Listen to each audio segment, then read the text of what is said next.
This is it, the day after the controversial fresh presidential election. I'm Larry Midowa, live at the Bomas of Kenya, where the National Tallying Center for the IEBC is. We're expecting an update this morning. We don't know when. They say the morning. It could be any time until 11:59 a.m. We will be here waiting. We're also covering the results counting and announcement from all around the country. We've got people in every corner of this country and more signals coming into us than any other station in the land. Right now, though, I can bring some of them out. My colleague Andrew Ochieng is in the great county of Siaya. Also joining us, Enoch Sikolia in Migori County. Those are two places where results will have to, the election will have to be done over. We're also joined by Moge in Wajir. We have, so with me, so many of my other colleagues from around the country just looking at what this election means and what happens then. Peter Mwangangi is in Mombasa for us. Enoch Sikolia, like I said, in Migori. And Lois Wangoi in Eldoret for us as well. But first, let's go to Wajir and speak to Nurdin. What is happening this morning where you are in Wajir East? All right, before we go to Nurdin, I want to take you to Andrew instead. Andrew has been covering both Siaya and Busia for us yesterday. The reaction, Andrew, from Siaya.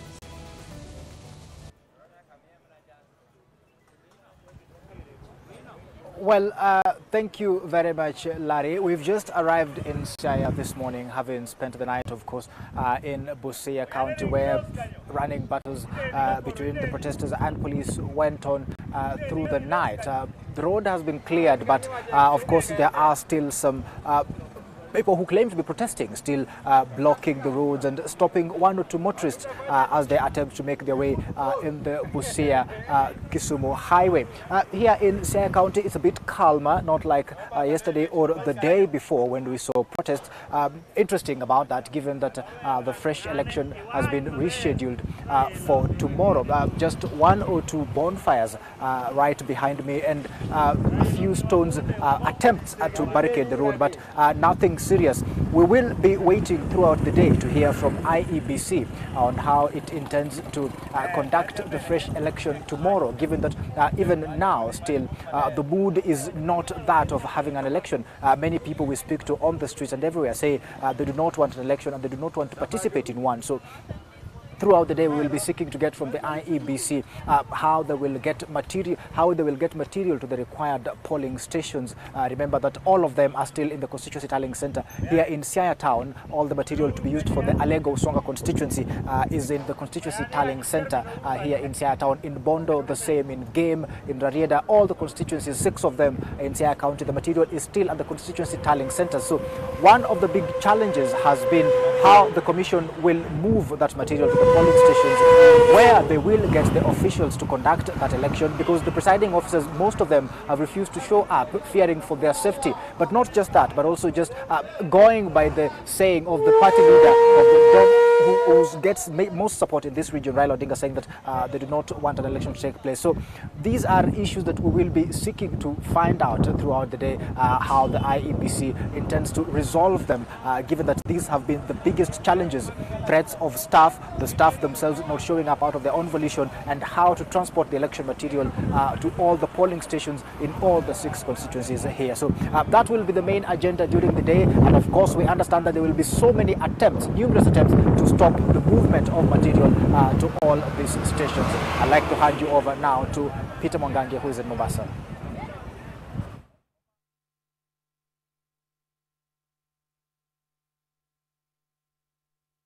Here in Mombasa, everything looking calm. We are the Chudade Secondary School, which is a tallying center for Mvita constituency. This is a constituency believed to have sort of the highest support for Uhuru Kenyatta if results of the August 8th general election are anything to go by. Right now, officials just doing final touches to the exercise. And I have with me now the returning officer from Mvita, Hussein Omar. Tell us, how far is this exercise? Thank you so much, Peter. We've basically received all the results from all the 187 polling stations in the constituency. All the presiding officers have presented the Form 34A to me. My tallying clerks have finished the process of the collation. Step 2 is to do the final touch, as you've said. That is to audit whether whatever the clerks have entered is the accurate figure that is reflected on Form 34A. Yeah. So maybe in how long can we expect a result here? In the next 10-15 minutes, as soon as we finish the verification of the first entry of the results, we should be printing Form 34B, and then we'll be inviting the chief agents to sign the Form 34B, and also be appending my signature, date and the stamp to just finalize on the whole process. From what you have already received, what can you say is the turnout so far? From what we have from the initial entry, from the 34As, we have about 17% of the voter turnout. That is about 18,615 out of 107,122 registered voters. That is about 17%. And maybe this in the August 8th election, we saw delays, especially out of all the constituencies in Mombasa and Vita had much delays. I don't know whether you've had similar challenges this time and how you dealt with them as we conclude. No, this time around on this fresh presidential election, we were better organized. We had strategy when we were coming to Vita constituency, especially for me as an arrow. I had a huge task to make sure that there's a clear and efficient workflow, and thanks God, up to this moment, I think everything has been going as smoothly as you've seen since we started the whole process. After the announcement of the results, what next? After announcement of the results, I'll invite the chief agents to sign, and then I go and file all my Form 34As, make a copies of them and copies of the Form 34B. Then I'll be trooping to Nairobi to Mr. Ofula Chebukati, who's our chairman, and the National Returning Officer for submission of the same. Maybe my final question to you, we saw in other polling stations maybe agents for the Jubilee Party not coming. Was that the case for this? For this constituency, from all Form 34As that I've received, I have personally witnessed all Form 34As signed by at least one agent who belongs to the Jubilee Party. Thank you, Hussein Omar, speaking to us there about an update. In about 10-15 minutes time, we'll be receiving results for this tallying center. And of course, we are keeping an eye on all that is happening here in Mombasa and the entire coast region. For now, we go to Migori, where my colleague Enoch Sikolia is standing by with an update from that region. Thank you so very much, Peter Mwangangi, from the coastal town of Mombasa. We are live here in Migori town. This was one of the battle zones between the demonstrators and the police yesterday, but today it looks a little bit calm, with residents just focusing on tomorrow. They say that their agenda remains one: no election here. They have vowed to ensure that no ballot material or IEBC official will be allowed around the polling station. They say that until Raila Odinga says so, and since the NASA principal has maintained that there will be no election here, so they've also vowed to stick to that decision by Raila Odinga to withdraw from the race and urge his supporters not to participate in the election. Here, they're not just not participating, they are vowing to ensure that no election is conducted. Remember, yesterday, the Independent Electoral and Boundaries Commission postponed the election from this side, planning it for tomorrow, which is Saturday.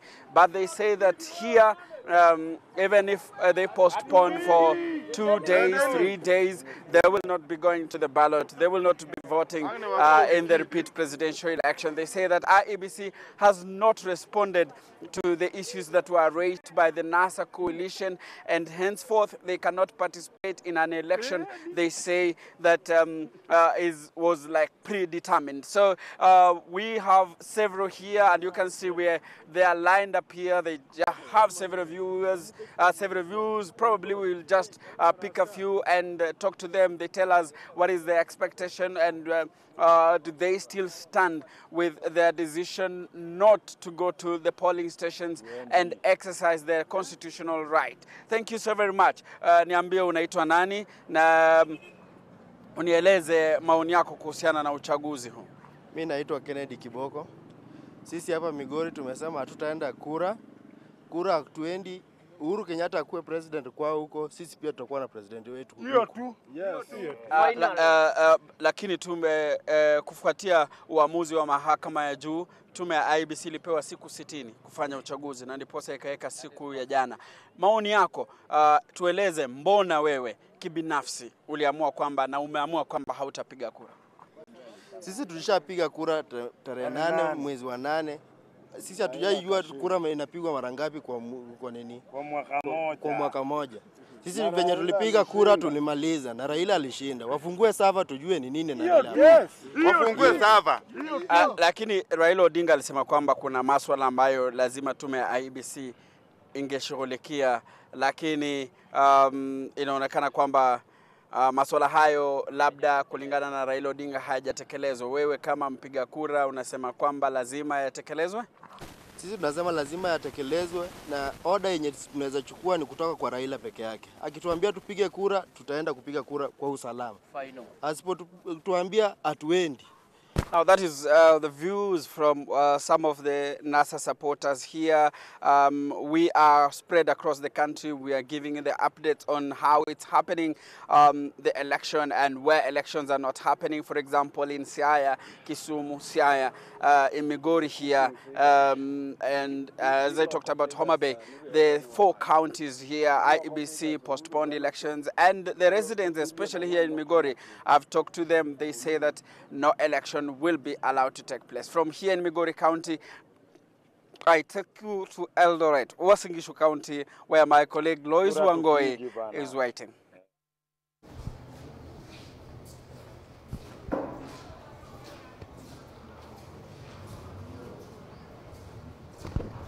My colleague Enoch Sikolia giving us a brief of the events currently going on in the county of Migori.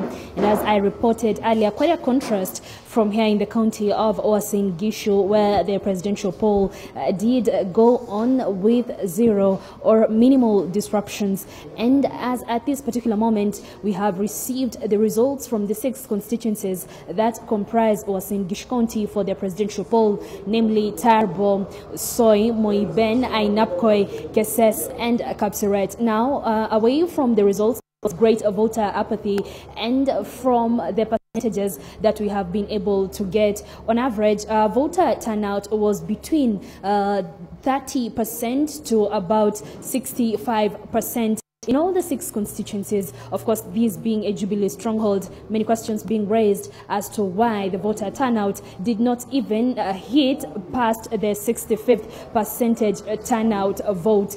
That notwithstanding, all indications announced here by IEBC indicate that Uhuru Kenyatta indeed is getting the majority vote, being followed by Raila Odinga of NASA. This, even if NASA had noticed that Raila Odinga will not be participating in that particular election. So currently, all the 6 constituencies have keyed in or have tallied in their results. And as I noticed, and as I said earlier, the vote or turnout in all the 6 constituencies that comprise Uasin Gishu County lay between 35% to 65%. And in terms of counts in each of the votes, it is that Uhuru Kenyatta was able to get between 30,000 votes to about 54,000 votes on average in all the 6 constituencies.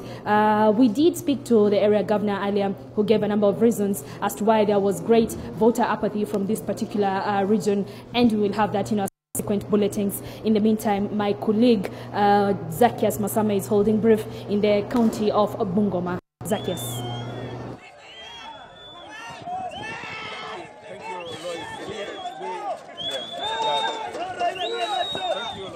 We are currently from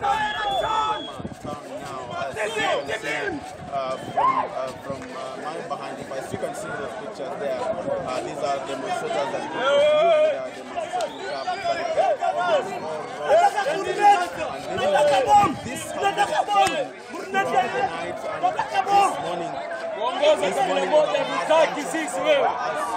side of the road is just full of police. Officers here who have been shooting in the air using tear gas and gangsters to disperse the youth and to repulse them. But they have been adamant and they have barricaded all the roads. We have had some two casualties that have been hurt in the process and they are now operating at the fire hospital. This is the situation here in the living and coming to the town. We shall be going back to Bungoma, where our reporter Mwasame will be bringing us the latest from there. We just are experiencing a technical hitch, but before we cross over to him, we are at the Jubilee headquarters in Pangani, Nairobi. This is where all the MPs are supposed to actually bring the official stamped and signed 34Bs from their different constituencies. Now remember that they were all acting as President Uhuru's chief agents in their different constituencies. And after all the tallying has been done, collating of the 34As has been done, that is into the 34Bs. They are supposed to come and surrender the same here at the Jubilee headquarters. And speaking of which, one of the MPs, and I think he is the first to surrender his 34Bs, is the MP for Juja, Francis Waititu. Karibu sana. Asante sana. Thank you very much. So the election process is over and you have brought in your 34Bs. How was the process to start with? I think what we did is to do a lot of difficulty job yesterday because of the rains, and definitely people were willing and they came in large numbers, especially yesterday. The whole day I was with my gumboots, and I'm happy the way people came out.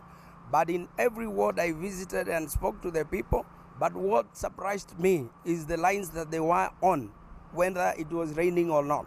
But in Juja constituency, you know, last time it's there in records, because I had 84,201 votes, and right now I have 86,363. Now an increase of 2,162. And even apart from the people who are brought by the MCAs, I went directly to speak to the people of Juja constituency, because I also don't know whether I'm from Muranga or Meru or where. I know I'm a Kikuyu, and I don't know from where, if my grandfather doesn't know. So I spoke even to the Luos and Luyas around there. And I'm telling you, they also gave us a lot of votes, because I've lived there with them for 32 years. We know each other, and they have built behind me. And I told them this is not because of tribalism, and we can't follow this because of tribalism. So what we did in Parliament, you know very well, we said that we want to amend a bit of the laws, like the one we said, if we are supposed to sign that form, 34B, in the constituency, and you don't, you go in for 5 years. And that was me now on my constituency. And that is a lot of members of Jubilee and others who said now we want to show the world that we never said we are going to sign Form 34B and amend the law because we want to hurt people. That is why personally myself, I've signed that and I haven't left there. And I'm happy even IBC, the way they operated these elections. They know where we complained, only they didn't want people to talk. We were there quiet the whole night, and thank God now we have now brought all the forms. They have gone with their copies, and we have brought our copies here in Jubilee headquarters, so that if there is any question, they go and see the IBC. If anybody wants to ask a question, and also come and see this, free to anybody to come and see them here. All right. Okay. And again, even before I forget, President Uhuru Muigai Kenyatta, his birthday. Sorry about vile unaendelea na birthday, sisi ni kura. Asante sana. All right. Speaking to Francis Waititu, the Juja MP, who is the first to surrender his 34B forms from his constituency. Again, remember the MPs for the Jubilee Party were acting as the chief agents for President Uhuru Kenyatta in their different constituencies. He says that the numbers in his constituencies have actually gone up, and will be here coming to see any other MP that will be coming to surrender the 34Bs from their constituencies, and we'll be giving you the details of the same. And also just to point out is that we are expecting a press conference from the Secretary General of the Jubilee Party to give us a detailed report on the election that was yesterday, and of course their stand in as far as how that election was handled. But before we get all those details, we cross over again to Bungoma, where Mwasame, our reporter, is standing by with the latest. Mwasame? Thank you, Gladys. We are coming you live from Bungoma town, where the group of youths are having a running battle with the police here.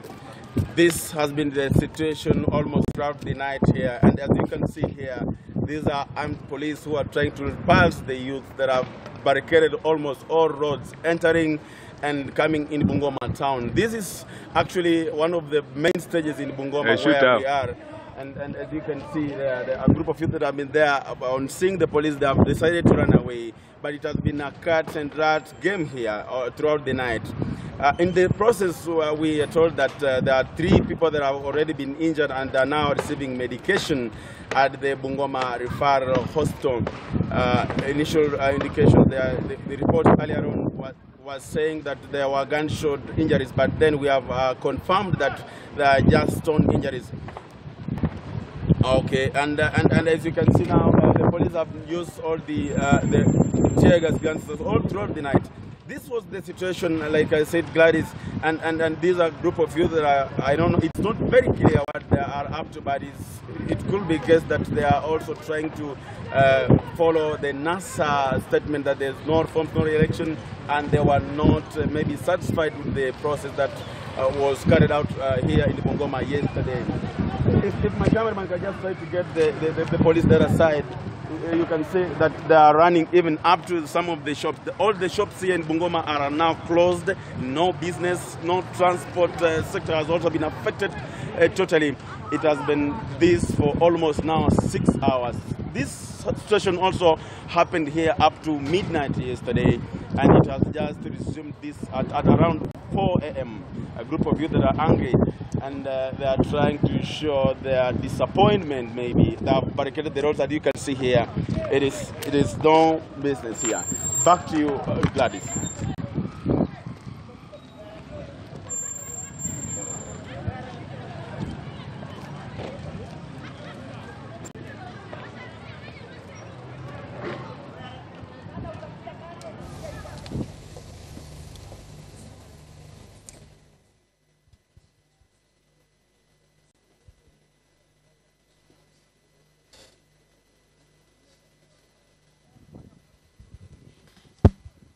All right, many thanks, Zacchaeus. In a very dramatic Bungoma County. We are going to cross back to you when something more happens, and all our reporters all around the country, they're watching the results, counting the reactions really to that controversial presidential election. And controversial has become controversial as a word on my panel. Let me bring them out. Good morning, ladies and gentlemen. Joy Mdivo is back with us, the advocate and commentator, Professor Peter Kagwanja. For the purposes of this conversation, convener of the Council of Kenyan Professionals. Thank you for coming back on. Haman Manyora, who we've missed on NTV, so we're glad to have you back with us, and Professor Macharia Munene. I called this a controversial presidential election, and Professor Kagwanja, you already have an issue. You think my use of the word controversial is controversial?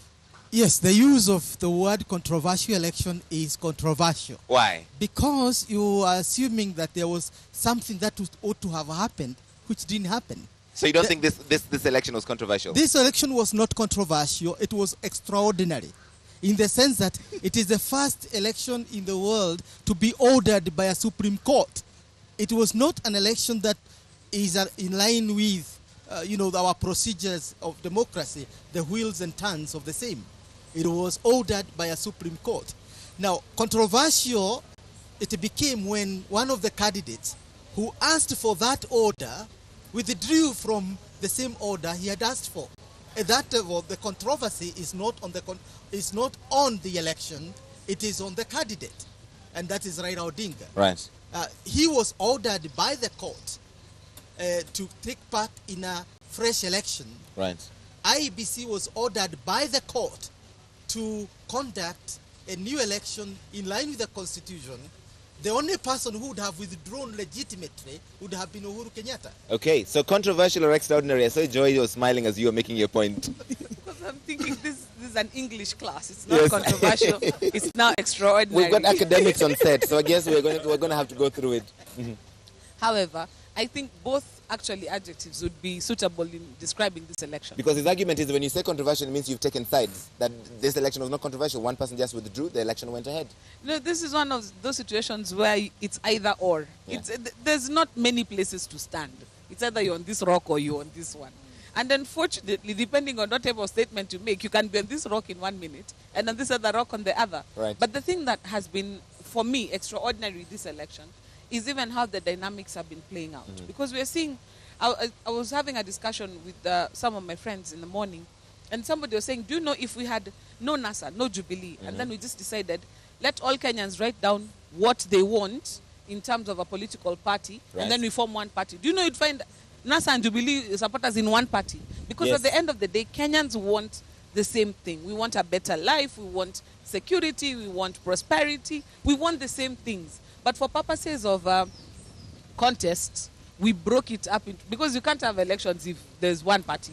You have elections when you have a contest. Yes. So this is one of those elections where you started out with a contest, midway, the contest disappeared, but we went ahead with the competition because we had already set a date for the match. So walkover, maybe. So it's controversial, yes. Extraordinary, yes. A bit unusual as well. Okay, Haman, does that speak to the level of divisions in this country that we can't even agree on how to describe an election? Whether that's no, Correct. we can't agree on how to describe it before we talk about it. Larry, if I was in class, an English class teaching, and I was teaching a word like controversial, and I needed an example, yes, I wouldn't get a better example than this election. So okay. everything about this election is controversial. In fact, no two lawyers agree on anything about this election. It can't get more clear. Yet, Joy, you all keep saying the law is very clear. Yes. It's as clear as a Tusker bottle. Yeah, so really, nothing would demonstrate that this election is controversial. When you find two lawyers not agreeing almost on anything about this election, that means it's very controversial. Okay. And it also suggests that as a country, we are divided and it's not something to celebrate. Okay, let's leave it there for the moment. I want to take you to Wajir right now. My colleague Nurdin Elmoge has been watching this election for us from that part of the country. Good morning, Nurdin. What's happening?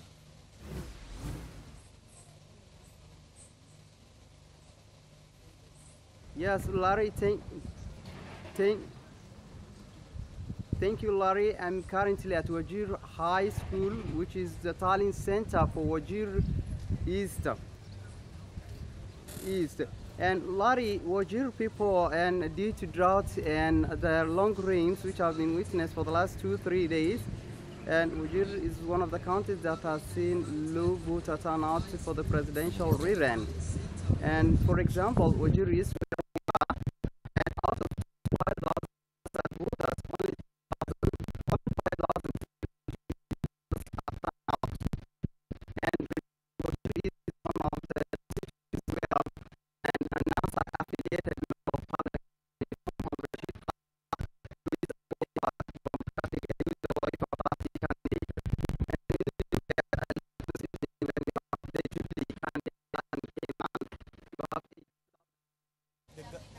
Nurdin, many thanks. We've got some challenges with the connectivity out of there, but a great update all the same. We're watching to see what happens in that.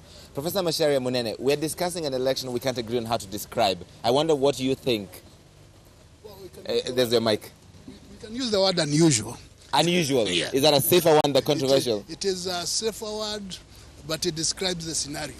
It's unusual. We have the part B of one election. Part 1 was in August. Now, the court said you should have a part B. And this is part B. The court didn't say we should have a part B. The court said part A was not good enough, so let's do part A again. No, it said have a fresh one. That's a part B.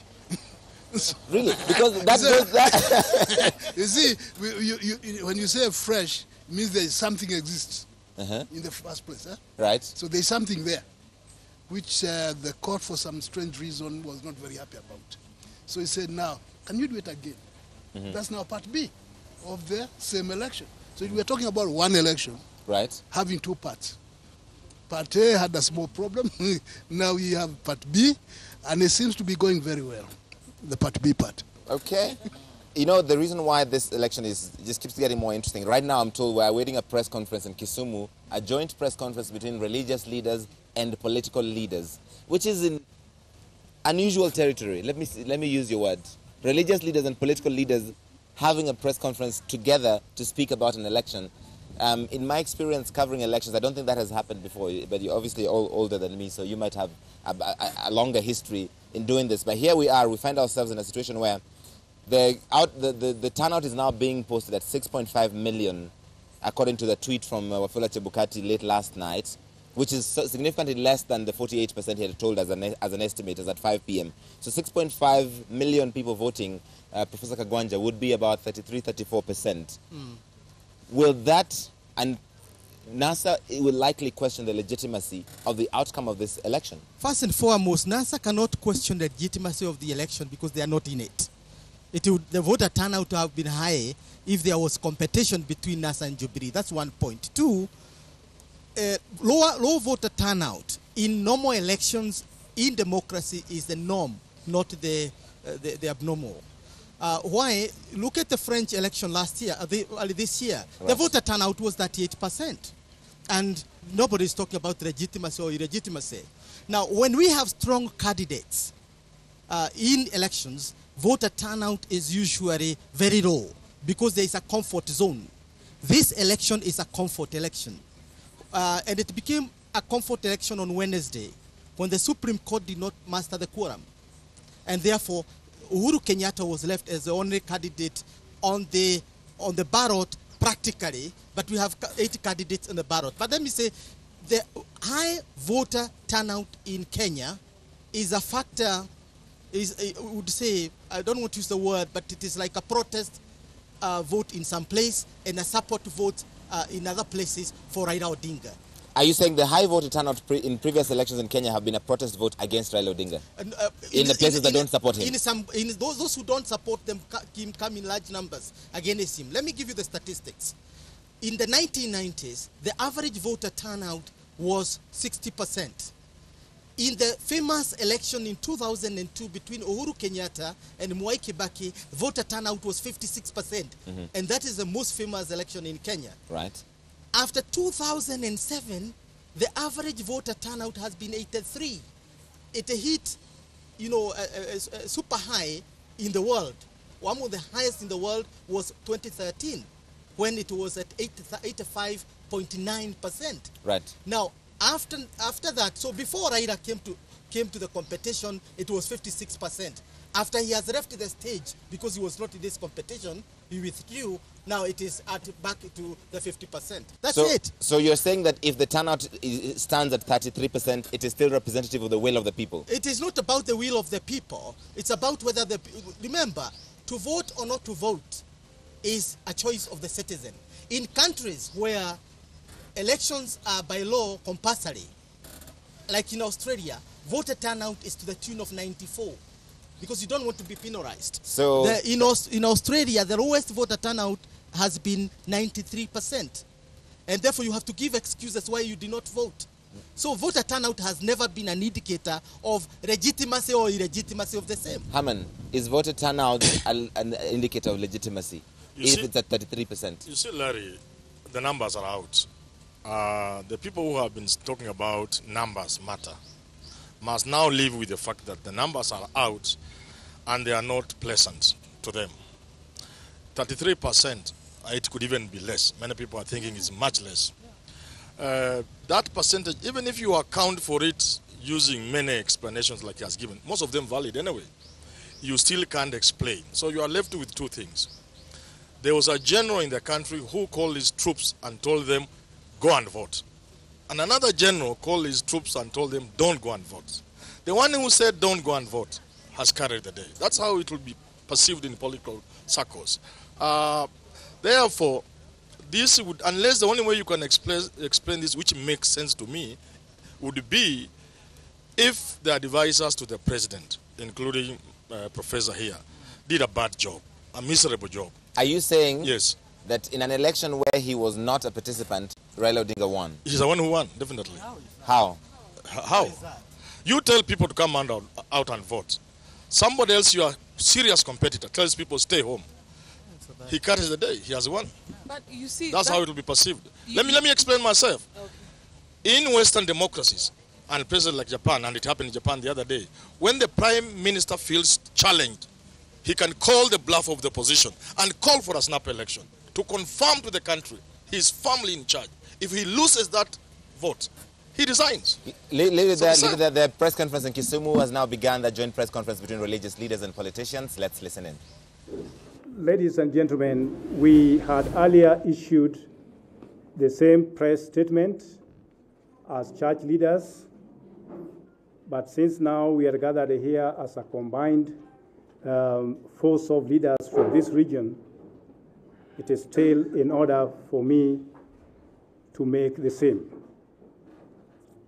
First of all, in our earlier statement, which I'm going to embark on again, we touched on certain fundamental issues. One, regarding the proposed or whatever election which is to come tomorrow.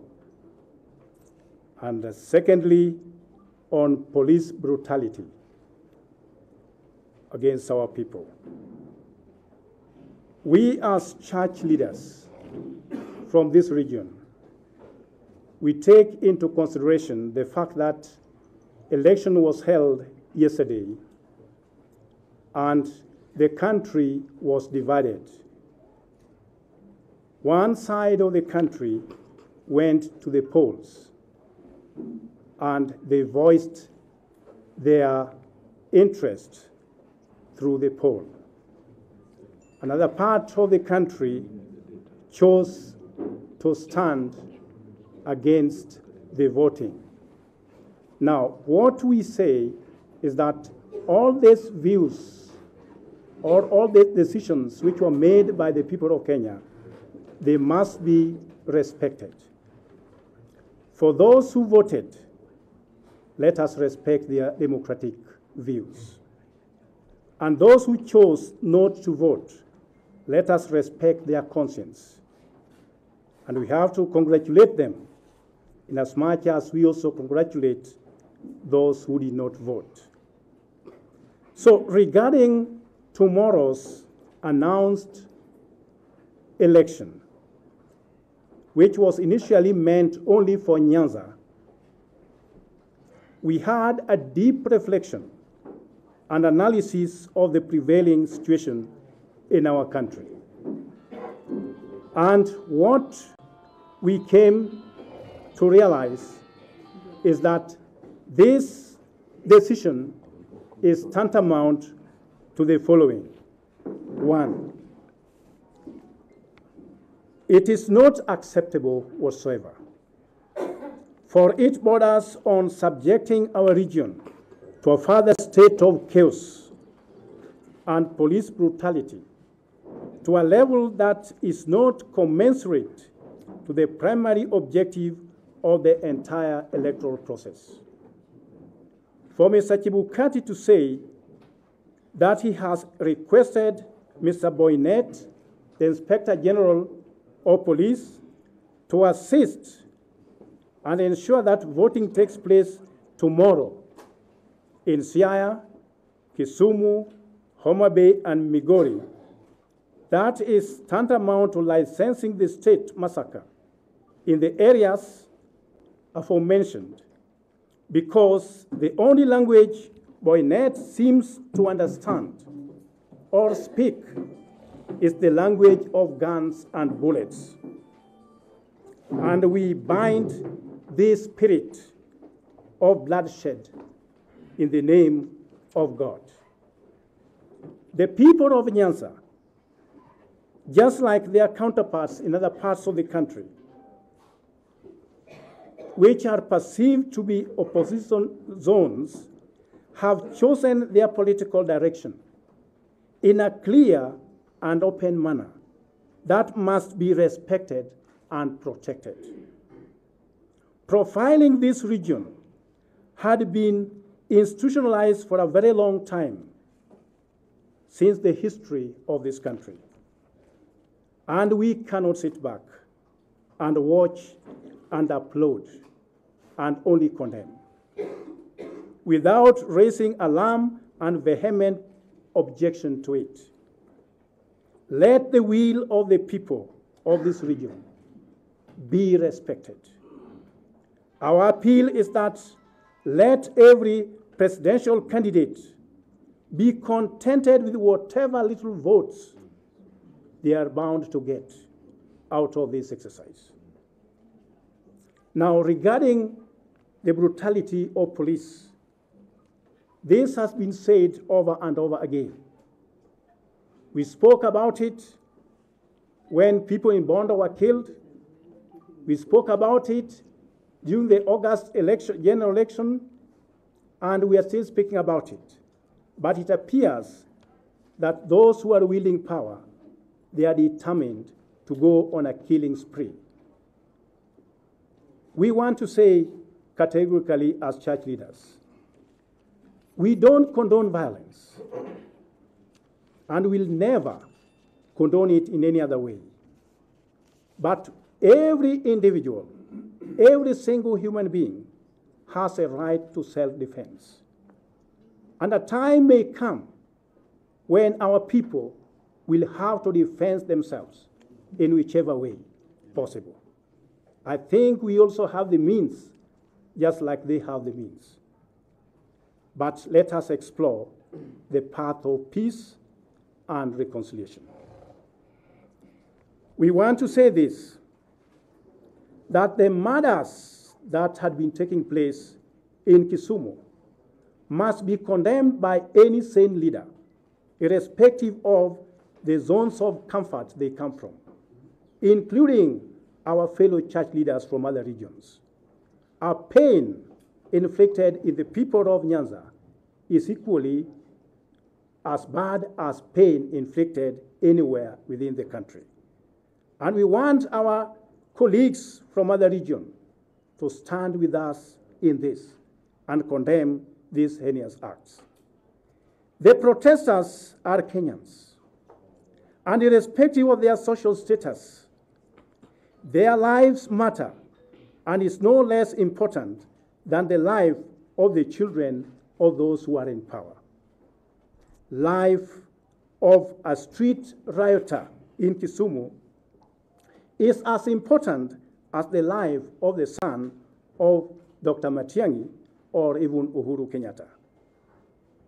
With due respect, we asked President Uhuru Kenyatta, so long as he's still in power, to respect human life, to respect the sanctity of his own faith, to respect the fact that he called for a national prayer.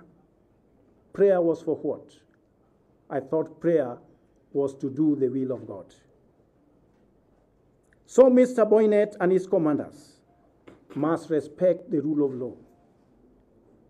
The rule of law is not only applicable to those who are rioting, but is equally applicable to the police who are wielding the guns. Please, our security forces, our appeal to you is very simple. You are our brothers. You are our sisters. You are our sons and daughters. Respect the life of your colleagues. Don't be thirsty to shed blood. It does not pay. It is criminal, it is immoral, it is sinful, and it is uncivilized. So we ask Matiang'i, Dr. Matiang'i, the acting CS Secretary for Interior, to withdraw the large contingent of paramilitary personnel from Nyanza region totally. And in this case, we are also asking the chairman of the commission for IBC, Mr. Wafula Chebukati, to come forward and take back his ballot boxes to where they belong. The Nyanza region, just like many other parts of the country, especially even from Western Kenya, they have spoken. It's like forcing them into a marriage that does not exist. When you are seducing a lady and the lady says no, respect that. The ladies in this region, they have said no to seduction. So I hope they should be able to respect that. So may God bless you as we pursue a common goal, a common pursuit for justice and stability in our region. God bless you. God bless you. Thank you very much, Lord Bishop. Now, with the permission of the governor, allow me to invite the governor. Yes. Okay, thank you very much, ladies and gentlemen. and the clergy and the business community, civil society leaders who are here, fellow professionals in the health sector, and all honorable members of parliament, honorable members of the county assembly, led by the speaker, Honorable Onyango Olo, and the majority leader, Ken Onyango, Mheshimiwa. We come here today, and as Bishop Moya Biro has said, and Dr. Bishop Kodia has stated in his statement, today is a very grave day in the history of Kenya. It is grave in the sense that we have an election where the population, particularly in this county, in Nyanza as a whole and Western Kenya, is supposed to vote freely and fairly, but is being forced to vote. We said as NASA that we don't recognize the 26th of October as an election day, precisely because the conditions that the Supreme Court had laid for an election to be held on the 26th were neither met by the IEBC or by the government itself. I have never seen a free and fair elections where the major players on the side of the government is not the Independent Electoral Commission, but the security forces, both by their numbers, their presence, their visibility, and their eagerness to enforce that an election takes place. This is absolutely abnormal, and it has resulted in an unnecessary loss of life, an unnecessary injury of people. And I'd like to thank Dr. Juliana and her team at the Jaramogi Oginga Odinga Teaching and Referral Hospital, and Dr. Tedo and his team at the county hospital for the wonderful job they have done under very difficult circumstances to respond to this difficult situation.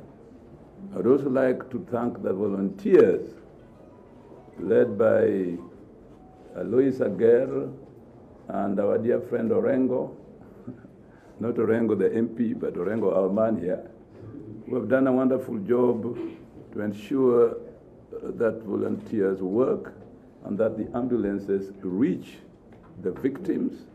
And I was particularly moved yesterday when they led us into Nyalende, Obunga, Manyata, and all these places to rescue people. I also want to like to thank our team from the county government, particularly Balawanga and Patrick Owea, for the work they have done to ensure that the county government keeps pace and provides equipment and facilities to ensure that we rescue our people.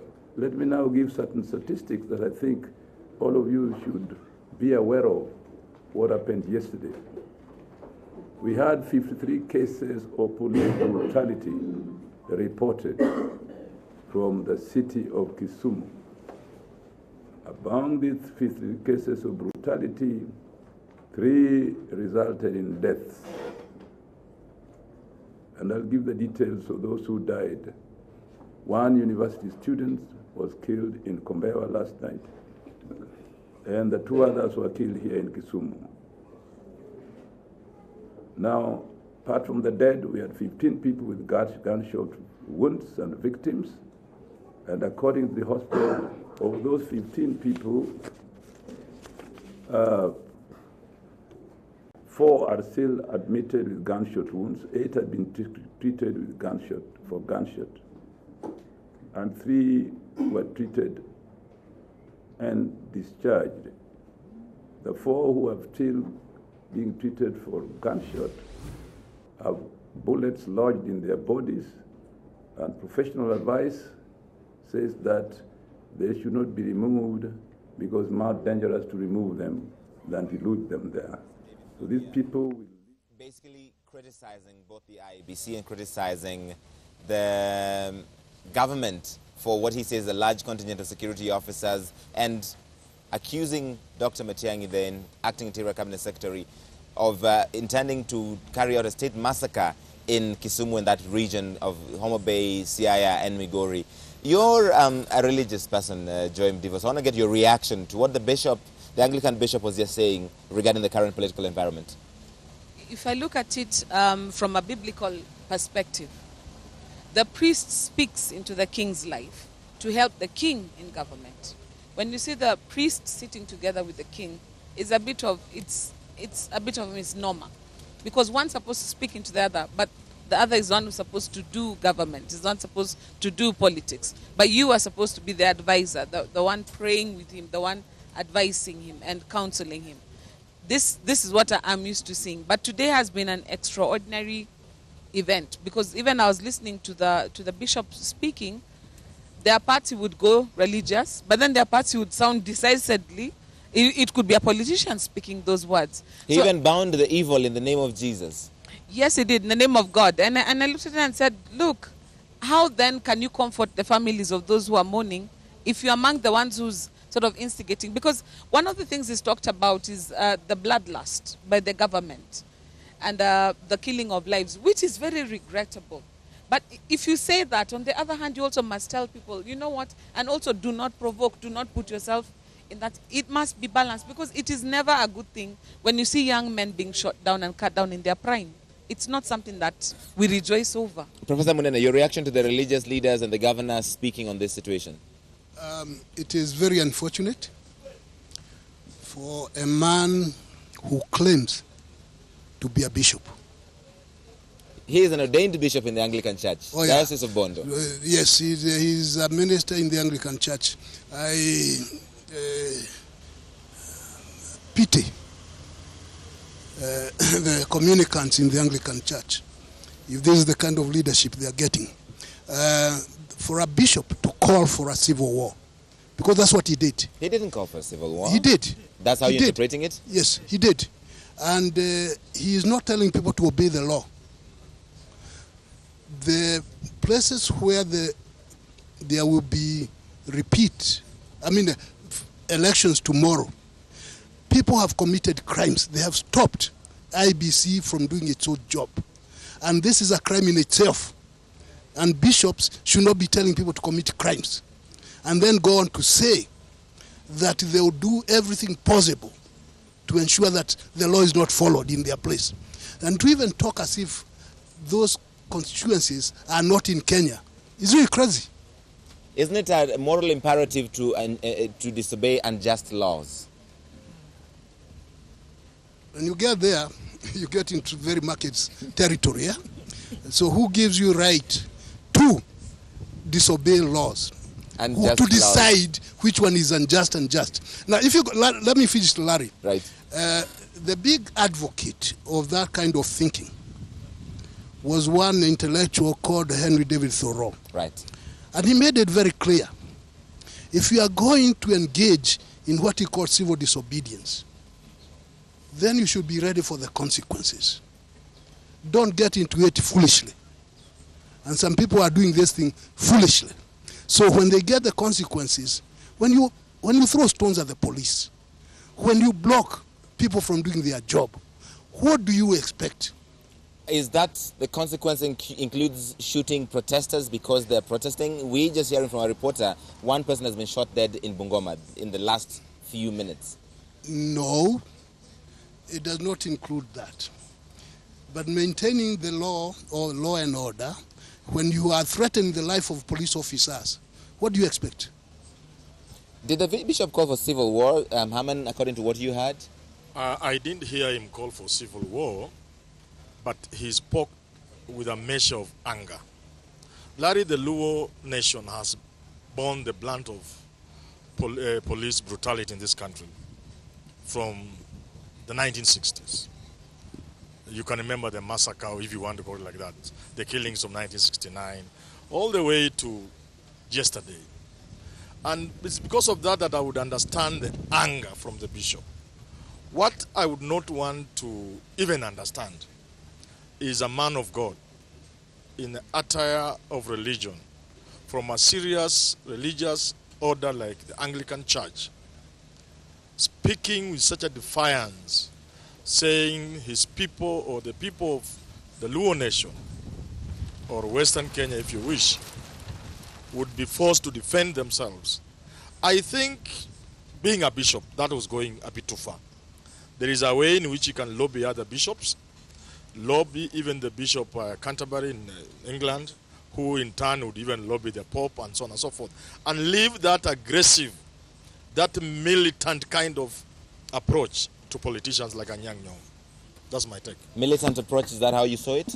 I think when I listened to the bishop, what came to my mind was Rwanda and the demise of the Catholic Church in Rwanda in the view of the public observance.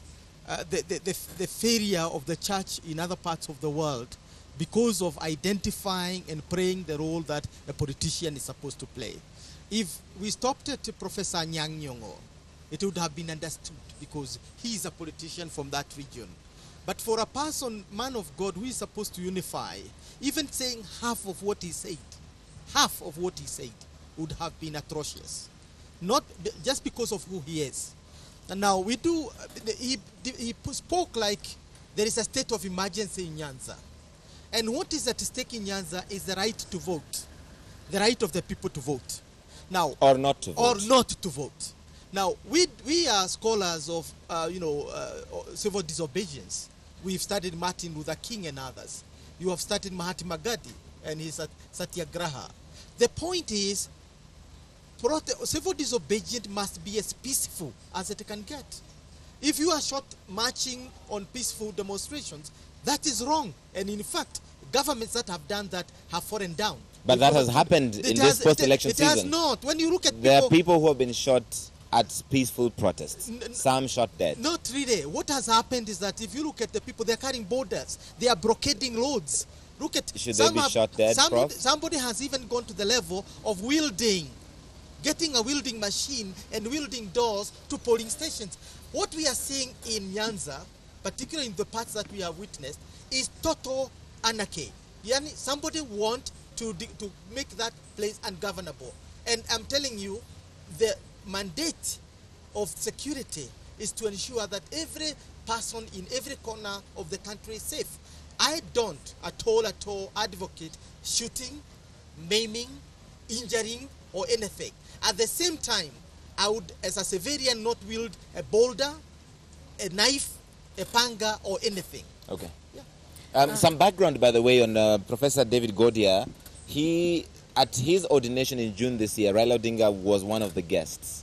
So that's some useful background to understand as you maybe take into his comments. I'm not saying that means he's biased. I'm just saying when he was ordained in June, Raila Odinga was one of the guests at that event as the Anglican Diocese of Bondo. It's some useful context. He's also an intellectual bishop. He's also, yes, absolutely. He's an academic of great repute. You see, Kagwanja is an advisor to people in power in this country.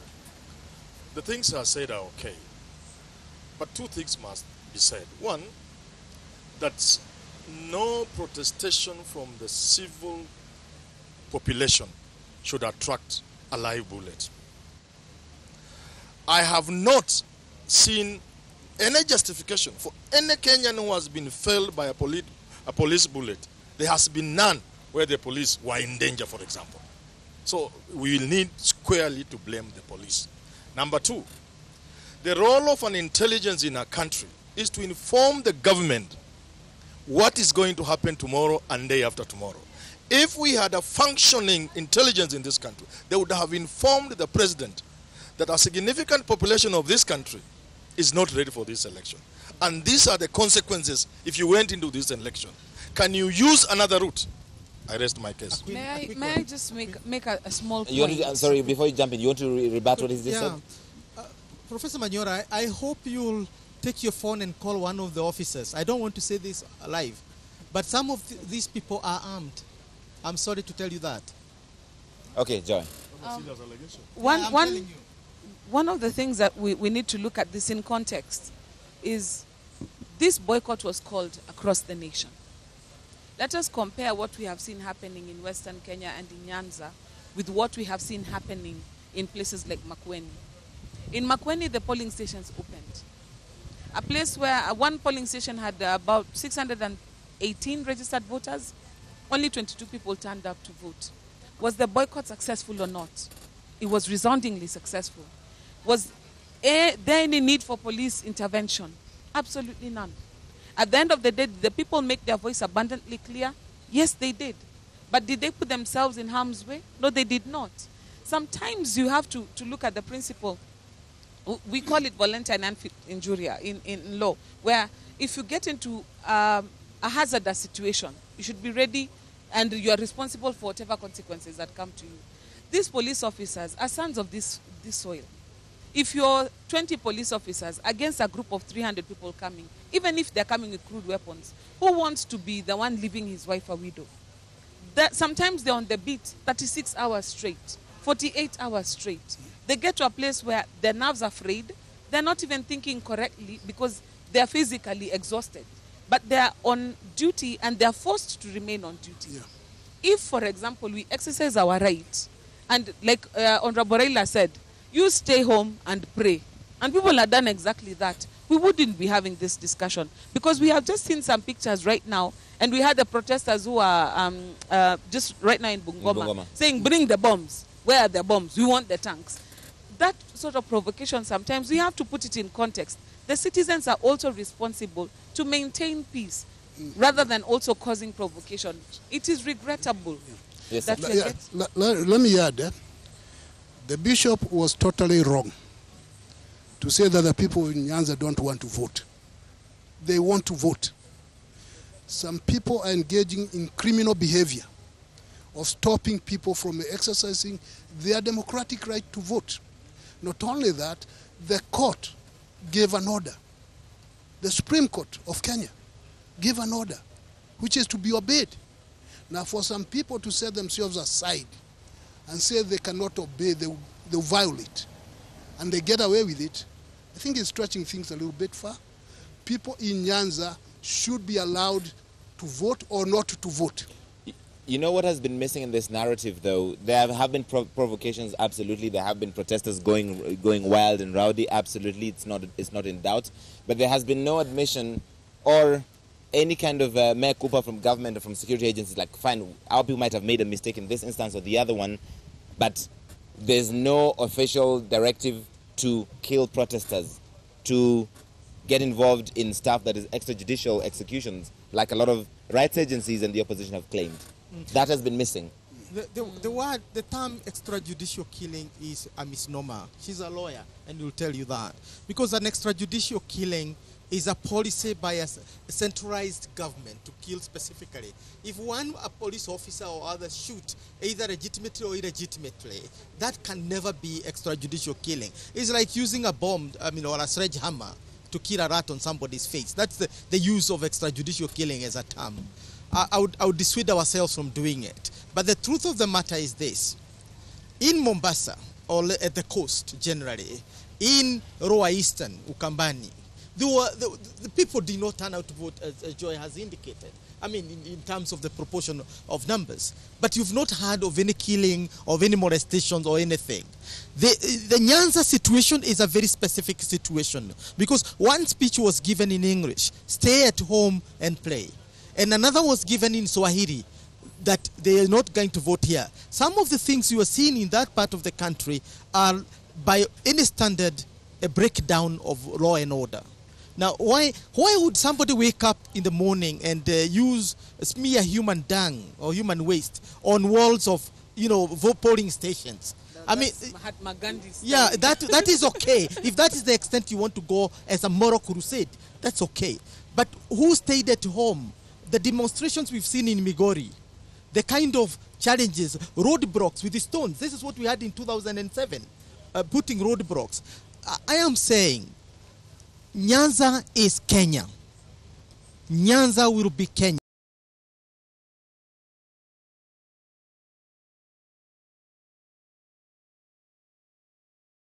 Others have the right to not to vote. You, by profiling